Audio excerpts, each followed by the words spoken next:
Bonjour, aujourd'hui on va s'attaquer à un sujet qui est vraiment au cœur du réacteur entrepreneurial, la confiance en soi. C'est un pilier, un élément absolument fondamental pour quiconque veut innover et diriger. Alors allons-y, on plonge directement dedans. Et voilà, ça commence fort. On nous dit d'emblée que la confiance, ce n'est pas juste un petit détail, non, c'est l'un des plus grands défis.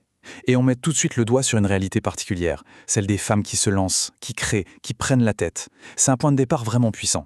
Ce qu'il faut vraiment retenir ici, c'est que le doute, ce n'est pas une tare personnelle. C'est un obstacle quasi universel, une étape presque obligatoire pour toute personne qui innove. C'est une perspective super importante parce qu'elle nous sort du sentiment d'être seul face à ce problème pour en faire un défi partagé par tous. Alors c'est quoi au fond entreprendre ? L'idée développée ici, c'est que ça va bien au-delà de simplement monter une boîte ou gérer un projet. En fait, c'est un état d'esprit, une façon de se tenir debout face à l'inconnu, face à l'incertitude. Le premier pilier, le voici. C'est cette conviction profonde. C'est cette capacité à voir quelque chose qui n'est pas encore là et de s'y accrocher de toutes ses forces, même quand tout autour, personne ne voit la même chose. C'est un véritable acte de foi dans quelque chose qui n'est pas encore visible. Et juste après la vision, il y a ce deuxième pilier, tout aussi indispensable, la résilience. Parce que croire, ça ne suffit pas. Il faut aussi agir malgré tout le reste, malgré les doutes qui nous rongent de l'intérieur, malgré les critiques qui viennent de l'extérieur, malgré tous les murs qui se dressent sur la route. C'est là que la confiance puise sa force. Et c'est là, vraiment, que l'analyse devient passionnante. On va prendre l'idée toute faite qu'on a de la confiance et on va la retourner complètement. C'est un changement de regard qui peut absolument tout changer. La question est simple, directe. Est-ce que les gens qui ont confiance en eux sont ceux qui n'ont jamais peur ? On a tous un peu ce cliché en tête, non ?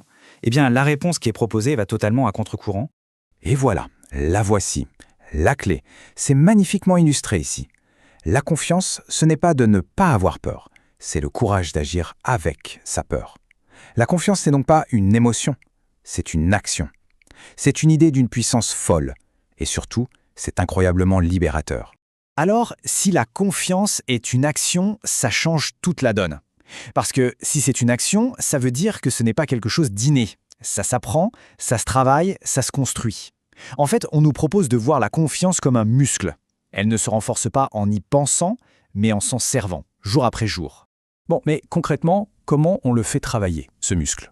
Eh bien, il se nourrit de chaque petit pas, chaque décision, même la plus minuscule. C'est comme une répétition en salle de sport, ça renforce la fibre. Chaque obstacle qu'on franchit, ce n'est pas juste un mauvais moment à passer, c'est la preuve vivante qu'on est capable d'avancer. Et puis, chaque petite victoire, aussi modeste soit-elle, vient poser une brique de plus. La confiance, au final, c'est simplement la somme de toutes ces actions. Pour la dernière partie, on change de braquet. On quitte le développement personnel pour regarder l'impact